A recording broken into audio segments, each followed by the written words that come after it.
ojukira kaze deno iliya janti na yuli kola gondi na yuli zunde covid liyalaga waliya liyamufera neriduka Museveni ye president yasinze okuferebwa munsi.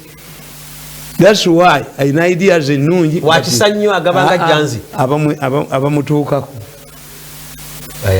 abamutuukako bamukolera akayumba abafere. Museveni will be remembered as Nkrumah. Nkrumah is more known in outside Africa, but he's not known in Ghana. Wangamba muzira munaye tebamutunulira waabo. All of these his efforts naye atenga Uhuru ebbanga lyafugidde Kenya emyaka 10 akoze ebintu bizirivu nnyo. Uhuru yakola ekintu eki yalonda omusajja bamuyita Matiyanga ya implementer yateka mu nkola. Era Matiyanga yabagambye oba musana oba ki oba batuwangudde oba tuwangudde Kenya tugenda bakwasa obuyinza. No panic, don't panic.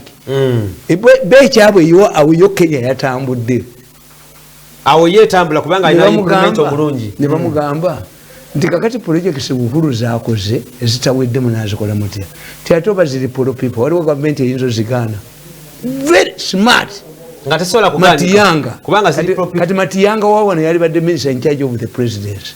Matiyanga yendo tuli minister of information wa Uhuru olabe noleeta omukazi omukadde ayuguuma n'omugwa eno government tebakyasobola tebagenda kufuna good people. Bwe buba nga buno bukabanda buvuma minister ne bumuvuma ne bumuteekaawo obutali knowledge bwagala okulya ssente ensi yonna naamwe ne muteesa ku byakabanda byayogera.